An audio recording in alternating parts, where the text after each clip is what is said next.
Hello everyone, welcome to today's video. I'm going to be self-speaking, maybe doing a little bit of whispering, so the general tone will be that of relaxing. And I also wanted to discuss the next part of this series in Charisma, which is discussing with you all about the heart chakra and how we can be in our hearts more and what blocks us from being in our hearts. So essentially I'm doing this video today with no preparations because I really wanted to embody the experience with you of allowing yourself to go through a type of imposter syndrome in your life, in some area of your life. For example, you can think of an area that you become maybe overly critical in your head about yourself and think that eventually people are going to find you out and they're going to recognize that you're a fraud. So I'm going to be discussing a little bit about that, about the imposter syndrome. And I'm also going to discuss some of the ways that we do this, and then kind of come back into the flip side of this, which is a great balance between a type of acceptance of yourself and who you are, and that allows for your heart to open to the situation at hand, even one that might be extremely triggering. And it allows you to, or when you allow yourself to will yourself forward into a type of rebellious authenticity, as my husband calls it. He's the one that inspired this talk today. He wrote a newsletter on imposter syndrome, and for the first time in a while it really hit home with me. He writes a lot of things for a lot of great people, but usually I don't always necessarily resonate, but this one resonated with me, so I really wanted to discuss what he wrote with you today and how it resonated with me, because I think it might resonate with a lot of people that feel like they have to know what they're doing in the world, but really deep down inside we're all just winging it. Some of the ways that we cope with imposter syndrome is to do something that my husband has introduced to me, is called embodied cognition, which basically means that your mind might believe that you're doing something that is good for you, that is helping you get through the situation that is maybe causing some imposter syndrome. Because when we have imposter syndrome, we tend to panic or feel afraid, and the mind tries to do something to fix it, whether it's to go into fight or flight, or use something to try and numb the feelings, or just any number of things that could potentially be harming our bodies. And so eventually the body catches up. Well, the body is always signaling when something is good for it and when something isn't. And so, with this heart chakra course where we're connecting with charisma through our hearts this time, we really want to listen to what both the body and the mind is saying, but specifically what the body is saying. And we want to be able to stop imposter syndrome in its tracks, especially when it's trying to negate you from doing something that is powerful, that is leveling up your life, because that is one thing that I notice as well, which again it was discussed in the newsletter. You can find a link to that article down below and sign up for the newsletter and get lots of more great content. But one of the things that I noticed in my own self is that I may have a tendency to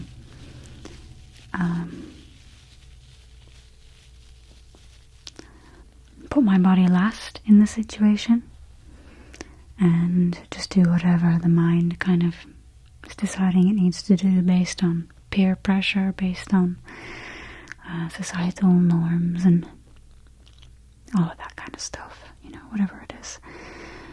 And but one of the things that I notice is that there's subtle signals of the body saying, oh, maybe that's not the best way to cope with this situation. Maybe there's something better. And you'll notice that imposter syndrome,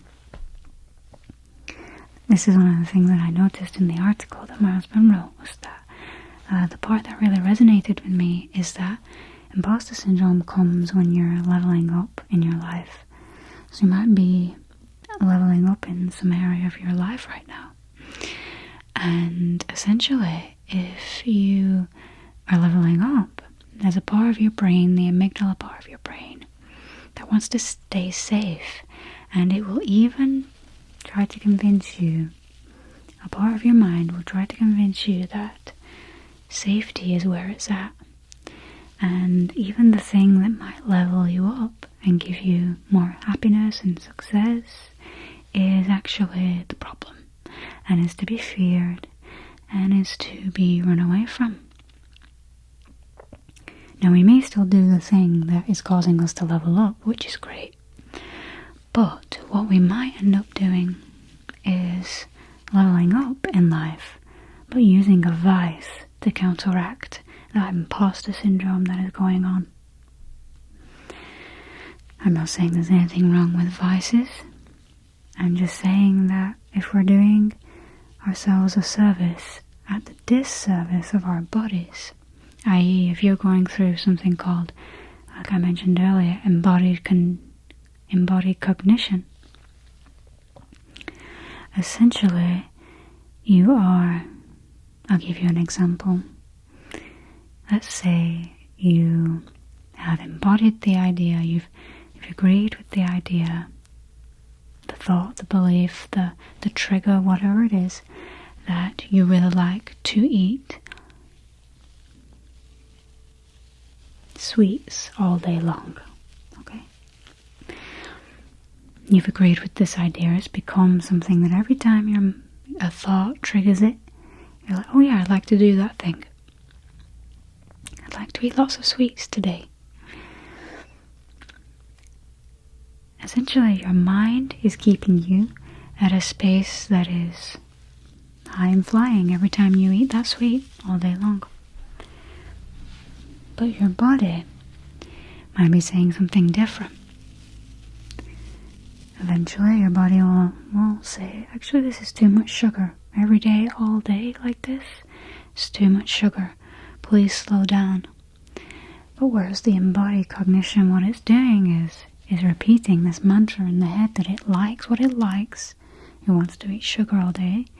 This is a metaphor, an example to give you an idea of what I'm talking about, that in your life is maybe going to apply slightly differently. But let's say a person ignores the messages of the body.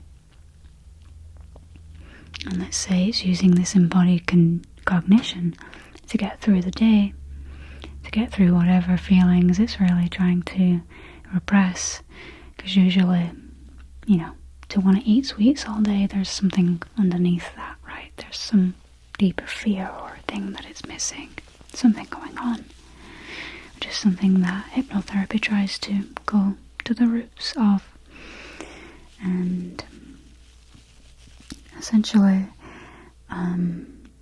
eventually, if this person just continues to use this vice, this way of dealing with the imposter syndrome, or whatever it is, whatever fear they're maybe trying to cover up, the body eventually will shut down. Maybe there'll be some kind of cancer, or maybe there'll be some kind of disease, or something like this. And, it's just one of those things that a lot of people maybe decide, well, there's nothing I can do about it. It's in the genes, it's, I've lived the life that I wanted to live, and that's fine. If you decide that you want to live in a certain way, nobody's judging you for that. But this video is for people that can hear that subtle pang coming from the body, and knows that maybe something in their life that they're doing is maybe more of a bad habit, that even though it's bad, quote unquote, it's helping them somehow. Now, of course, we want to try and replace this thing with something else. Maybe we don't know how. There's all kinds of questions that arise. But essentially, I just wanted to plant the seed with you today that when you're feeling imposter syndrome, it means you're leveling up. What if you didn't need the vice to go along with quieting that voice? What if you could just will yourself to be in some of those situations that cause you to feel extremely uncomfortable? And what if you could just be there? What if you could just show up and be you without any airs, or just try? What if you could just try to show up as you in all of your faculties, in all of your chaos, and not need to cave in to the imposter syndrome thoughts that cause you to maybe not listen to your body, that cause you to repress, freeze, shut out some of the voices of what you could do to be better. I'm not saying that it's easy, I just wanted to bring it to you that if there's something in your life that you really want to do, but you're stuck between a bit of a rock and a hard place, find something that is going to push you through it. Whether it's just a strong iron will, whether it's just completely surrender and find acceptance, whether it's that rebellious authenticity where you're just like, no, I'm just gonna be myself, I don't need anything or at all to do that, I just need to be there. Because we only have so much time to decide. Our habits, they form us, and you always have the ability to change. But as we get older, there's only so many changes that we can make that can really reverse the long-term choices that we've made. And I don't know about you, but I do feel like I want to be. I'm torn between wanting to be here for a long time and healthy while doing it, and wanting to live a life that is exciting and is fun, enjoyable. And sometimes it can feel overwhelming to try to even be yourself in the world. So much so that you use other means to counteract the pain of that. But what I'm saying to you, and I don't know if it's possible, I really don't. But what if it is possible to be yourself, to live a good life that's enjoyable, and be well? What if the choice isn't so black and white? Though when it comes to having that imposter syndrome in the future, just know that you're leveling up. And if you're falling into some bad habits when it comes to your health, for example, I don't know, maybe you will stand up at work all day even though you've got a bleeding toe. Maybe you don't go to the bathroom as often as you should. Maybe you drink lots in order to numb out some of the feelings that you have. Maybe you smoke lots. Maybe you eat lots. I don't know what it is that you do. We all probably do something that is a way to cope, and it's okay as long as we're making that choice consciously. And my question to you, to us, is can we make another choice consciously, which is to try and just show up as you everywhere you go, everywhere you are.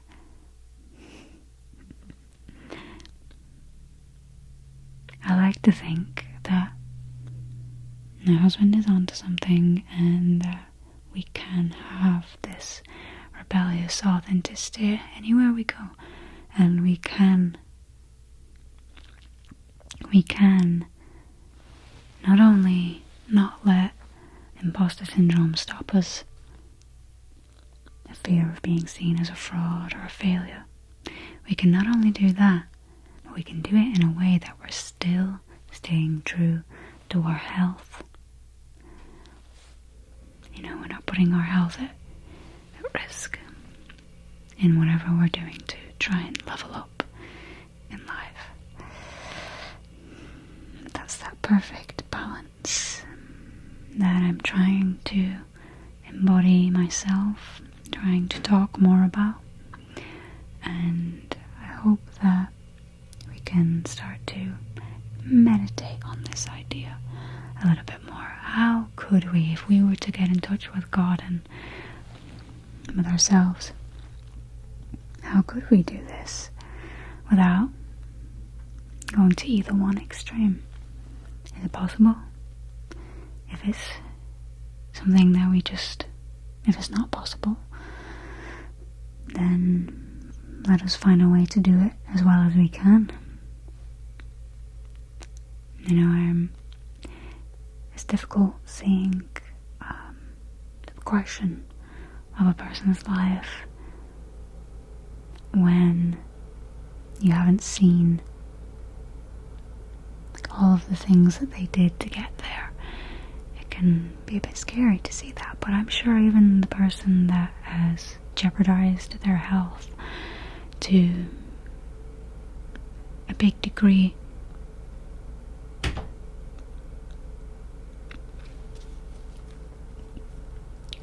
well, I'm not sure, actually.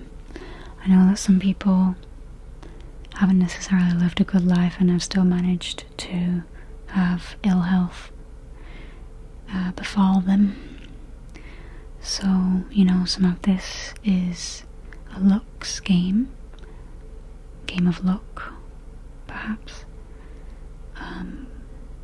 And the life that we live is, the only way to live it is to fail forward, and that can be so uncomfortable for those of us that are control freaks. I know I am. And just want to feel safe wherever we are. But what if we could find all the ways possible to accept all of the uncomfortableness that comes with being in real life? The parts where your body feels terrible to be there, but you know that it's for the greater good, perhaps. Because I'm not just talking about always putting your body first and saying no, anything that brings me out of my comfort zone is a no-no. Like, it's that fine balance, you know, like you want to level up and stay true to your health, but a little bit of uncomfortability here or there is not going to kill you. And a little bit of rest and retreat is not going to kill you, you know? So it's that fine tuning between living the life that we want to live, becoming more conscious of what's happening in our brains at any one given moment, so that we can make more conscious choices. Anyway, I encourage you to meditate upon this idea. If you want to read more about it, you can check out the newsletter down below in the description. Just musing upon it, I think, could bring some good ideas. But a lot of it is just, it's not armchair philosophy, it's just going out into the world and living the way we want to, but from a conscious place. You know, really reflecting consciously on things rather than disassociating and just getting through the next moment. But I know, it's hard. Sometimes it's hard, sometimes it's easy. You just gotta put yourself, your life first in as many ways as you possibly can. So, I encourage you to do what is best for you. And to know that everyone is failing forward. Everyone is feeling like an imposter at some point in the day. Even if they won't tell you that. Or maybe in the week for some people, whatever, you know. Everyone is trying to figure this out. And when you know that, you can know that it's okay to be feeling like you're the odd one in the room. It's okay to feel like people are gonna find you out and hunt you down for being an imposter. It's okay to have those feelings sometimes, because sometimes the world we live in pressures us a lot to conform and to be and to do and to just fall in line, and you know, the herd mentality, and it's a real thing. It's groupthink is powerful, and it can create all kinds of worries, you know, and stresses and tensions. But I think just knowing that when you, sometimes your mind plays tricks on you, you know, it's kind of funny how that happens. And sometimes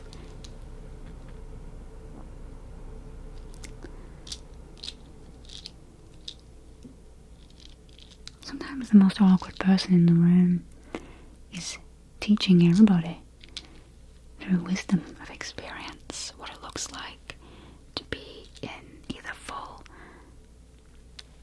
rebellious authenticity or to be in full acceptance and surrender. And that's a really powerful thing to teach, but a lot of people in the room might judge that person and think that they are like in need of help and all of these kinds of things. But some of those people are actually teaching everyone in the room what it looks like to go out into the world and fail forward.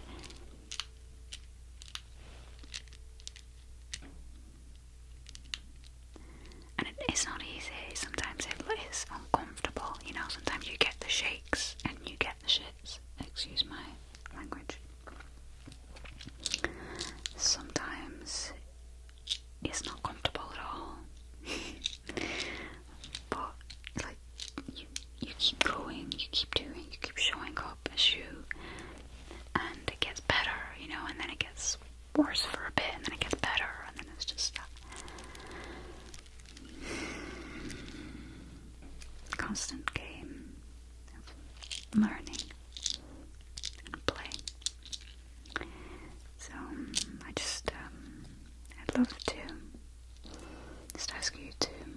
whenever you have the chance, just really envision yourself forward. What does it look like to just be yourself anywhere you go? Even when the imposter is like in your head, like just going on and on, like, oh, this is gonna be so nerve-wracking, and oh, these people are gonna judge me, and oh, I hate this feeling of anxiety that I'm feeling right now, and oh, I just want to release myself and unburden myself from all this pain. What can I do to get rid of it all? And sometimes it's just about sitting with it, just sitting with that awful voice sometimes, and just parenting it a little bit and coaching it through, rather than like turning to external things to quell the pain. But sometimes it's about turning to external things, it's about going out there, and it's that fine balance. And nobody's expecting you to do it all by yourself. We're a community. We're meant to be a community for a reason, So we are in this together, and if you fail forward, good job. You're trying. And if you don't do perfectly, just don't even try to go for perfect. Just do you. And at the same time, make conscious choices as much as you can. Do listen to that voice inside that's trying to guide you to make better decisions and more conscious things that are aligned with who you are. It's a lot sometimes, all the different stuff going on in your head, but if you can just get quiet and go into that meditation and just try and go into that silence, the inspiration will come in time, either during the meditation or after or weeks later. You just never know. Sometimes it's just about quelling some of those frantic voices in there.